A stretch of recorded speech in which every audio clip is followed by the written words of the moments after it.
to get in the huddle with your host, Charles Brown, here on the Best Deal This thing belongs to Mr. Ronnie, belongs here, and let's see if we can bring this damn thing back to next year. Lord, the Super Bowl.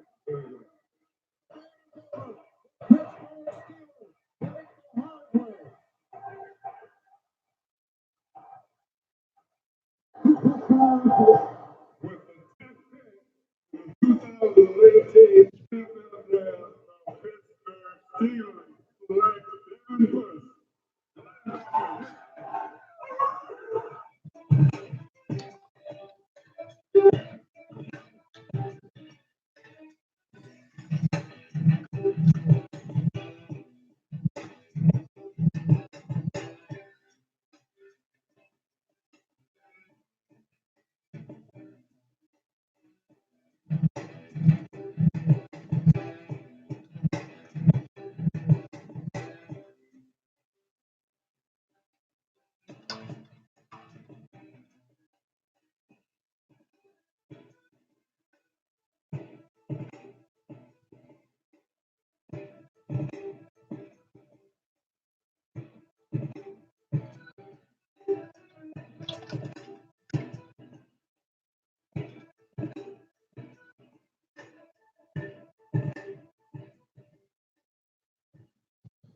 And good evening, everybody, and welcome back to this edition here of the Mass Steel Podcast. Me, Charles Project Richie, as we are back at it once again, as I usually say, every Mondays and Wednesdays at 6:30 p.m. Central Standard Time here.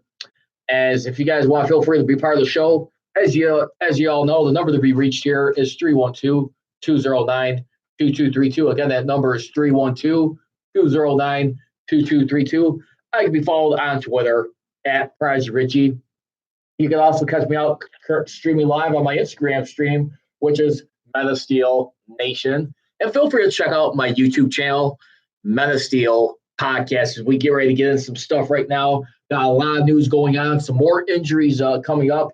We're going to get into here in just a second. But as a matter of fact, as everyone has heard the news last night, it was originally reported by ESPN's, Adam Schefter, who was actually saying that right now that the Steelers, they have traded to get tight end Nick Vannett from the Seattle Seahawks. But even Tom Pelissero from NFL Network gave a little bit more further details on what the Steelers gave up. He can be followed on Twitter at Tom Pelissero. That's Pelissero. The Steelers trade next year's 2020 fifth-round draft pick for the Seahawks, Nick Vannett.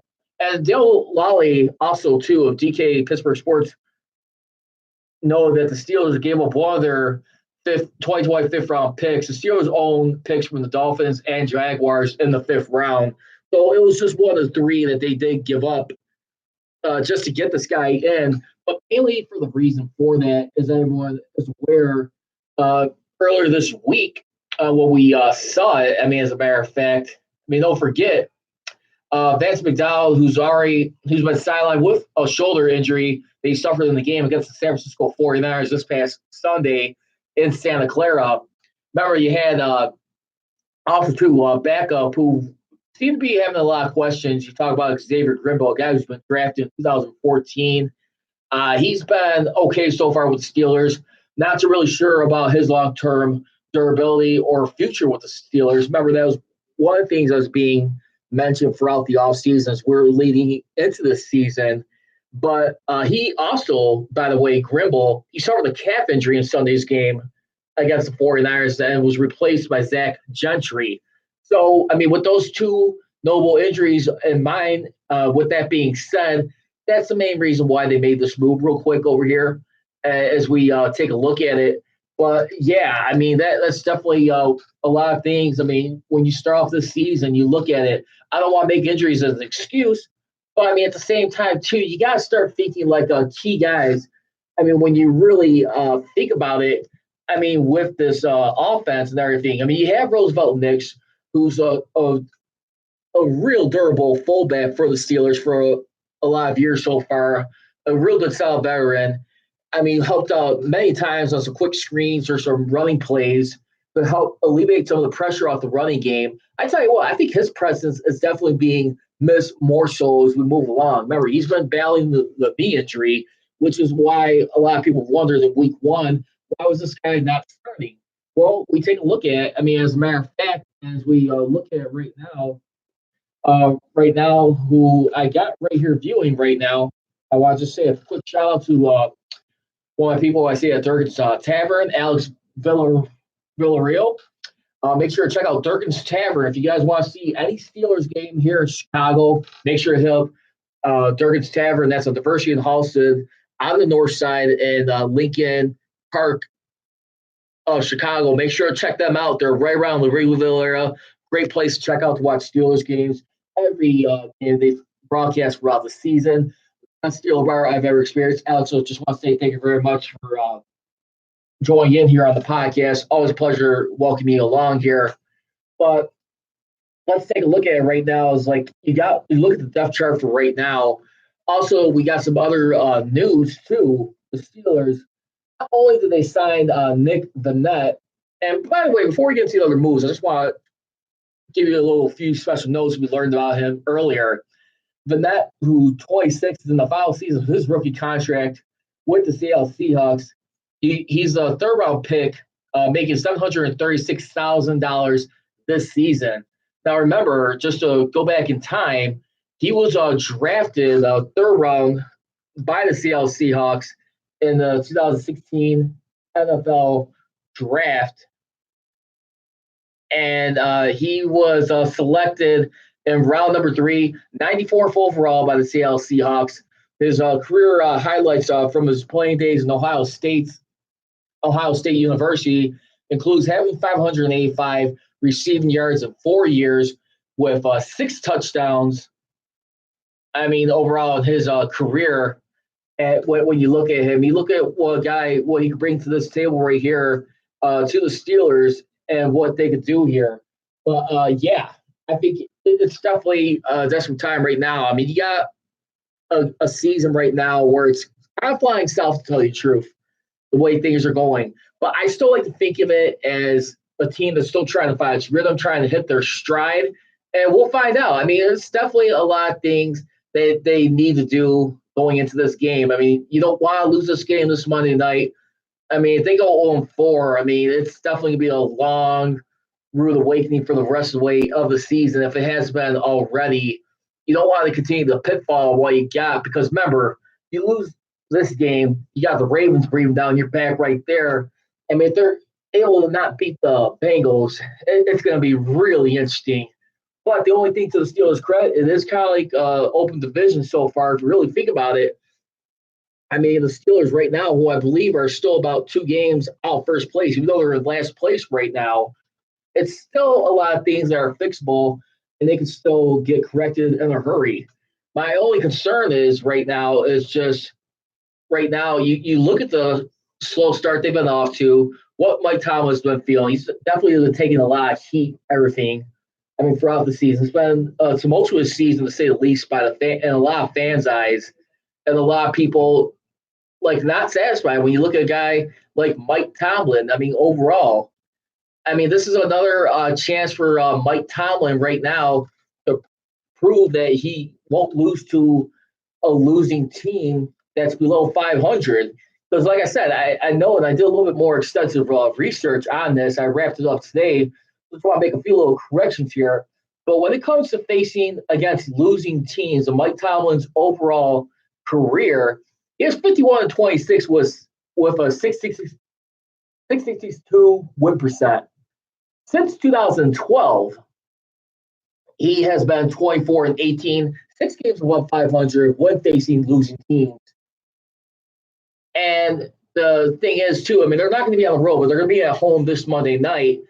So we'll see. I really got to believe right now, this is the time where they really need to snap out of it, because I tell you what, one thing we always got to remember about this team, whatever you say about Mike Tomlin or whatever, the thing is, the Steelers really have a good month in October, usually, a lot of times, when they're really trying to hit their stride. So if you can find a way to handle business this Monday night against the Cincinnati Bengals, one of your arch nemesis in the division right here. I mean, when you really think about it, I mean that's why I really like to look at it. I mean, when we take a look at everything, I mean, this is a team right now who usually does good historically in the month of October. I mean, you're going to have one more game in September. I mean, apparently against the Bengals when you look at it. But I mean, at the same time, too. I mean, let's find out. I mean, this is a team right now who, as by the way, well, when you really think about things, they are a desperate team playing some desperate football right now, and you don't want to like put yourself in more of a hole where you're at and not be able to come out recovery at this point in time. So let's find out what we do with this right here.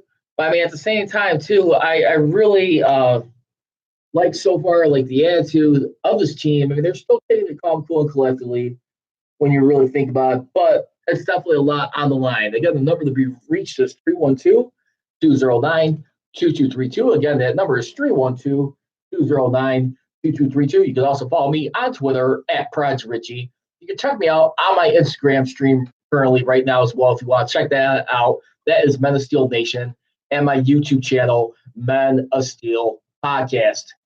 So let's get into some of the other notable moves that they made too.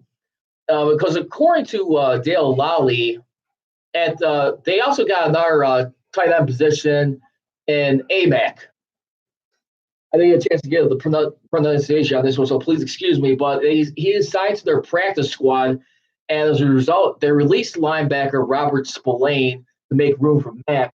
And also, too, the team also signed defensive back Alexander Myers to their practice squad while releasing defensive back Trevin Mathis as we take a look at it.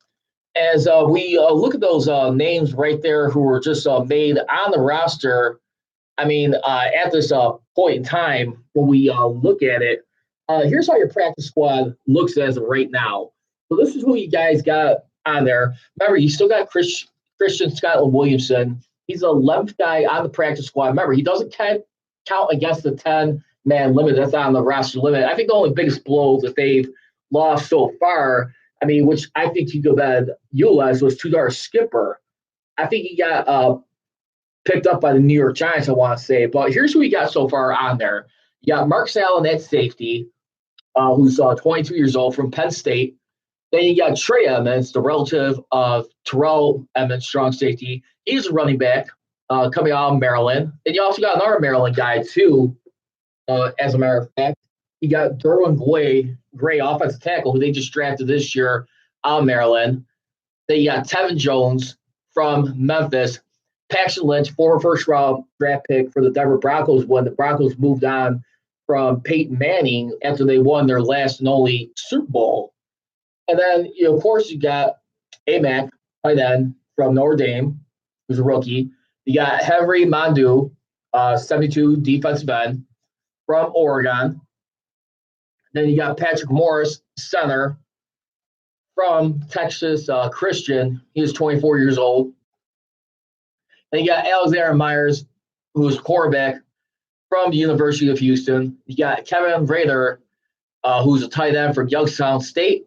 And like I said, Christian Scotland Williamson, he comes from Loughborough. I believe that's overseas, I want to say. But, yeah, I mean, those are the updates right now who they got on there. And to give you a little bit of a insight on the other guy, as far as I want to say it's Alize Mack. I'll get the pronunciation right next time. So, guys, please excuse me for that. But he is from Notre Dame, who's played 3 seasons from 2015 to 2017. Who his career highlights includes having 68 receptions for 716 yards, averaging 10.5 yards per reception with 4 touchdowns overall in his tenure overall. And then he's got a career average scrimmage yards of 10.5 yards with 4 touchdowns altogether in his time at Notre Dame. His biggest year, obviously, was his third year in 2017, and where he caught not only career highs in receiving for 360 yards, gaining 36 receptions in all 12 games. And then he also had 36 plays in scrimmage for 360 yards, averaging 10 yards with 3 touchdowns. Let's just give you a little bit of background right there on him. And I think that some very solid moves right there. I mean, at this point in time. I mean, listen, I mean, this is stuff they had to really start thinking about. That was one of the biggest things, as we know, that the Steelers needed to make a impression on is tight end. That was a need that they've been needing for some time. I mean, going into the season when you really think about it. And I think they kind of answered that. The only problem is right now, when you look at a team who's kind of pitfalling right now, do you see it as a part right now where when we look at it, it's going to be something concerning where they're going to be having a little bit of a struggle right now, and that's where I get concerned at. I mean, the health is what I'm trying to say. The health and the availability of this team as we move forward and strive. But yeah, I definitely feel like right now, I mean, it's something they had to look into, and they definitely want to make sure they got corrected in a hurry. I mean, of course, and like I said, I mean, I'm not going to get into like right now about Mike Tomlin and his job status. I mean, he's been a fine coach for a lot of years. Obviously, you just heard the record I just read off right there as far as how he did against losing teams. I mean, this is going to be another opportunity to try to fix that right now with the Bengals, who are also just like the Steelers. They are winless at this point in time right now as we look at it, as they try to move forward and try to correct the season in a hurry. So, I mean, those are my takes right now as we look at it. But, yeah, I mean, let's really start to look at it right now as we get into a lot of things right now. Again, the number that we reach is 312-209-2232. Again, that number is 312-209-2232. You can also follow me on my Twitter at Prodigy Richie. Check out my Instagram stream, Men of Steel Nation. And then feel free to check me out on my YouTube channel, Men of Steel Podcast. So those are some of the other moves that they made as we move along here. But Myers, who was a University of Houston product, was with the team in the offseason. He developed mononucleosis at the start of training camp and was released. According to Therese Varley of the Steelers, of Steelers.com, they placed backup tight end Xavier Grimble on the reserve and injured list. He's going to have to wait 8 games before he's eligible to return, as a matter of fact. So basically, we're looking at probably about like I want to say like week 13, if I stand correct, if you add in their bye that they're going to have to take at some point. So that's going to be the concern right there. So I would anticipate him being ready for when they go down on the road against Arizona, take it on the Cardinals, if he's able to be ready and in uniform and play in that game. So I think that's what it sounds like right there. So it'd be against the Cardinals, or maybe you preserve him a little bit more, have him play your final home game against the Buffalo Bills. A lot of questions to be asked right there. But remember, he suffered the calf injury in Sunday's game against the 49ers. In case those of you just tuning in, remember, he was already filling in for Vance McDonald, who injured his shoulder in that game against the 49ers. And those of you wondering about the practice report, I'm trying to keep posted on the Steelers site right now as we speak. I have not seen any updates for week 4. It's still reflecting the injury report from going into week 3's matchup against the 49ers. So that's where we stand right there as we take a look at everything at this point in time. But, yeah. I got Ben Lopez joining right now. He's saying we need another offensive coach. I'm not sure about that right now. I'm still going to have to go with Randy Fichtner for right now. I still want to see a little bit more. I mean, we've seen how they did last year. I mean, obviously it was more of a different story when you had Ben Roethlisberger under center at that point in time. And the thing was, they had control of that AFC North for a little bit. Listen, they were like the number 1 red zone scoring team, if I'm not mistaken, last year. And that was one of the things that Todd Haley was being criticized for when he was nearing his exit. I mean, with the Steelers. I mean, not just for the frustrating communicating issues with Ben Roethlisberger, but overall, as far as like, just having to sell for a lot more field goals than usual. He had consistent offense, but at the same time, end of the day, there was just a lot of concerns like how this offense could have been scoring a lot more, especially on the red zone. And I think that's where a lot of people just got fed up with him, especially Ben Roethlisberger. I mean, when you looked at games against the Patriots, I mean, he wasn't necessarily the guy to scapegoat, but remember, you saw Ben Roethlisberger like looking like I had to kind of like make my own decision. You even saw it exposed when they struggled a couple of years ago against the Colts in Indianapolis and Lucas Oil Stadium, and that's about it. And that's where I try to think about it at this point in time. I mean, this is a team right now who, when you think about it, I mean, they're obviously going to stick with their guys. I mean, unfortunately, Mike Tomlin, he does have the criticism of being too loyal to his guys at times, and we'll see how much that will cost him in the end if the season continues down spiral the way it's doing. So right now, let's get ready to get into some fair or foul topics right now. Fair, usually if I like the topic. Foul, if I think I disagree with it. If the Steelers drop to 0-4, their season is over. I'm going to have to say foul on that one for right now. I mean, obviously, you probably have to look at it. I was going to have to do a lot more what happens in the division. I mean, this week of when you really look at some games that are going to be happening around the league, when you really think about it, I think for right now, I mean, you got to be careful when we say that. But I mean, the biggest games here around the league, when you really look at it, I mean, you got the Browns and Ravens. That's going to be a showdown right now. I mean, coming up in that game, that's more than likely to be a battle for first place in the AFC North. Whoever gets that one gets first place in the North Division. That'll be the Ravens' first opponent in the AFC North this year, as you really think about it. 'Cause remember, they started off the season, they beat the Dolphins, and then I know they just lost to the Chiefs, but then they beat the Jaguars, I want to say it was. I forget exactly who it was, but yeah, the Baltimore Ravens, who have been really doing well this year, as we take a look at it, I mean, throughout their season, I mean, no, they beat the Dolphins, they beat the Cardinals, and they just happen to have their first loss of the season and a close one somewhat against the Kansas City Chiefs this past Sunday. So they're 2-1 right now, atop the division, and there's still a lot of people holding their breath on a guy like Lamar Jackson, who right now is like, can he throw long term? I mean, overall, I mean, can he keep it going? I mean, he's been having some decent games so far in his career this year. When you really look at it, I mean, this is a guy right now who John Harbaugh made a mission that he was gonna change the game for quarterbacks, and it was be starting with his guy Lamar Jackson. When you really look at it overall this year, I mean, who a guy who's been averaging about 288 yards per game. That's a pretty darn improvement, in my opinion, when we look at it.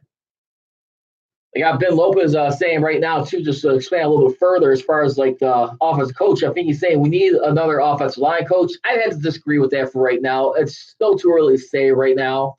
I mean, at this point in time, I think the only thing is, I mean, they've been doing a good job keeping their quarterbacks from taking a lot of punishment getting set. The only problem is, I think the problem is with the offensive line, especially where it's hurting the most, is guys in the running game trying to get open and hit some holes to open up. And that's where the only problem I have right now with this time. I just feel like right now they're just not getting a legitimate running game. That's what you know the Steelers football be for a lot of years. It's smash mouth, physical, 6 minute of football. And if you can't have a running game going on, the complement along with the passing game and guys like a block, yeah, you're going to definitely run some issues. So Sean Surratt right now, definitely, I mean, not the start you want to be in right now. You're at 0-3 hole. But, I mean, there's a lot more people to take accountability into this because when you really look at it, too, I mean, it's like defense week one. But then again, it's also just playing some disciplined football, avoid getting hit with costly penalties in big-time moments of a game. I mean, for example, I mean, you have Mark Barron getting hit with a 5-yard holding call against, I mean, this past weekend against the 49ers, which was pretty much huge. I mean, which you could probably force a 49ers to kick a field goal, and you could probably have the Steelers win that game by a field goal. Instead, they lose by 4 points. I mean, that was still a pretty big difference in that ball game right there. You got to learn to just keep yourself in it. And then the week before against the Seattle Seahawks, get hit with, like a defensive pass interference, which was challenged and won by head coach Pete Carroll. And lucky for them, they didn't get hit with like a hit to the quarterback's head on Russell Wilson. But I mean, you did get one of your guys fined less than a week later. So I think it still boils down to that. I mean, when you really look at it, I mean, all those areas. But yeah, I think for right now, it's still nothing much to worry about when we look at it. I just feel like they just got to keep their composure. They just got to just stay on it. And we'll see what happens. I mean, at this point in time. But yeah, I think for right now, I mean, this is what you really got to look at. You got to look at a point in time right now. I mean, this is a team who could still hit stride, get into a groove, and we'll find out what happens. For right now, I'm looking beginning with this Monday and see how it does to see where their season stands at in the books. And if they need to make some changes, we'll find out. Also on field, fair foul topic number 2. Mason Rudolph will have to have more flexibility to find success for the Steelers. I mean, I have to say fair on that one. I mean, this is a guy right now who, when you look at for the first couple of games, I mean, right now, I mean, who's been highly touted, who's really gotten like high grade picks. I want to say like first, second round grade analyst on him, on the guy like Mason Rudolph, coming from Oklahoma State. I mean, a lot of people were looking at his arm and like the similarities to like what he has versus like Ben Roethlisberger, who's on right now season-ending surgery with his elbow and right here. And I just want to say a quick shout out to my friend Amanda Ray. Thank you very much for joining. Love having you. Hope you're enjoying everything right now. Thank you very much for joining. Appreciate the support and love and support. Always welcome to have you aboard. Right now, we got Owens McCray. We definitely have too many mistakes. Definitely, indeed. I think where the mistakes come from, where I'm just alluding to, is like I said, they're not getting hit with much penalties, but they're still getting hit with the impact penalties as far as like defensive pass interference, the defense holding in costly moments when it's like late in the game. That's the only thing where I get a little concerned with this team if they're going to try and turn things around and make a deep run. That's the thing where they got to like buckle it down, because they do make some impact plays, but at the same time, I mean, look at it this way. I mean, too, you even had right here almost like a strip fumble, I think, a return for a touchdown a couple weeks ago against the Seahawks. We got called back because of a illegal block in the back along the way. And so, I mean, those are things right there where the Steelers need to settle it down, because it almost seems like whatever you seem to be a pick six or a strip fumble return for a touchdown, you have to hold your breath and like wait and see if there's going to be another flag being pulled on them. Unfortunately, that has happened with them many a times. And that's where I think where it gets frustrating. I mean, people can say all you want about Tomlin not making adjustments, but guess what? He's not the one playing on the field. I mean, Mike Tomlin doesn't have to do enough to motivate these guys, but at the same time, you do got to have more game awareness, more self-discipline, especially guys, like a Cam Hayward or Marquise Pouncey. I'll probably look at those two guys. I look at both your leaders on your defense and your offense right there, on your fronts right there.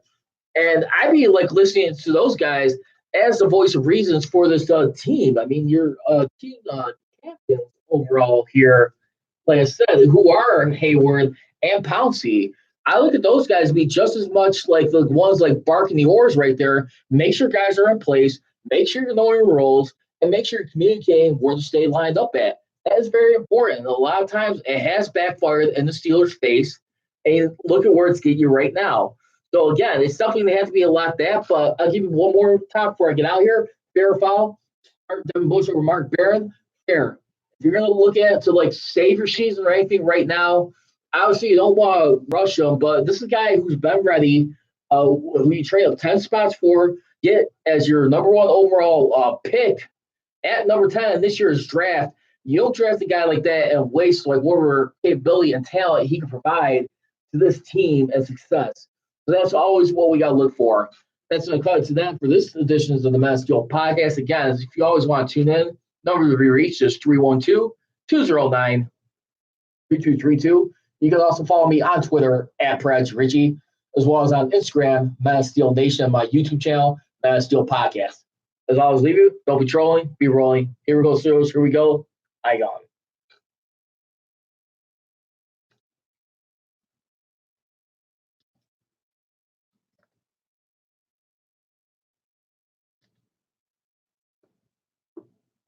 Thanks.